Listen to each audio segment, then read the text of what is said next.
সুপ্রিয় দর্শক শ্রোতা, আমাদের সাথে আছেন একজন উদ্যোক্তা। উনি হচ্ছে এই পরিবেশ নিয়ে কাজ করেন, বায়োডিগ্রেডেবল ব্যাগ নিয়ে কাজ করেন। ওনার নাম হচ্ছে মোহাম্মদ ইসমাত আলী।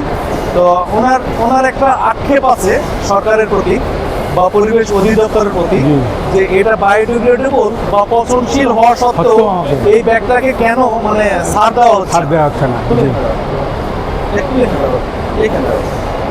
কেন ছাড় দেওয়া হচ্ছে না, এটা ওনার একটা ক্ষোভ।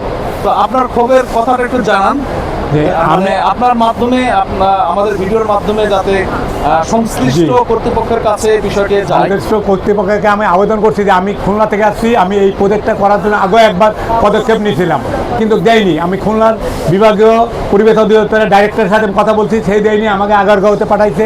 তিনি আমাকেও বলেছে আপনাকে হবে না, এটা দেওয়া যাবে না, এটার মধ্যে পলিথিনের ভাগ আছে, এই বলে আমাদেরকে আশ্বস্ত করে বসায় রাখে।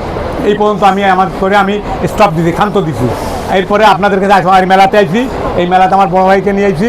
ভাই আমার এই প্রজেক্ট করার জন্য খুবই আক্ষেপ করছে, কিন্তু এই সরকার না দিলে আমরা করে এতগুলো টাকা ইনভেস্ট করে তো লস করতে রাখে না, এই পর্যন্ত আমাদের আক্ষেপ।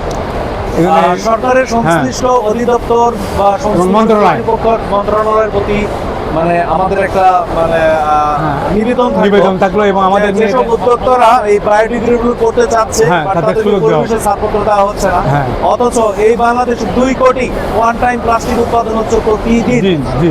তারা কিন্তু চলছে, যেভাবে হোক চলছে, কোনো না কোনো ভাবে চলছে তো, অথচ যারা বায়োডিগ্রেডেবল করছে তাদেরকে হয়রানি করা হচ্ছে যে ছাড়পত্রের বিষয়ে। আমরা সরকারের সংশ্লিষ্ট কর্তৃপক্ষের কাছে আমরা আবেদন জানালাম যে বিষয়টি আপনারা দেখবেন। আশা করি মানে আমাদের এই যারা বায়োডিগ্রেডেবল বা পরিবান্ধব ব্যাগ নিয়ে কাজ করেন এইসব উদ্যোক্তা, ছোট উদ্যোক্তা, তাদেরকে সহযোগিতা করবেন কিভাবে আমরা এই দেশের পক্ষে কাজ করতে পারি, আমাদের এই দেশের মাটির উর্বরতা শক্তি নষ্ট যাতে না হয়, এবং আগামী দিনে পলিথিন প্লাস্টিককে আমরা মানে নির্মূল করতে পারি বাংলাদেশ থেকে।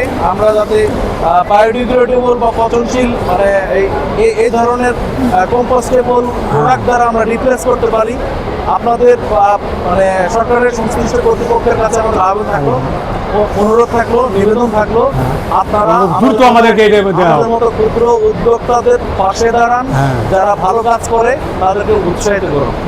ধন্যবাদ। Thank you. আমিও খুশি।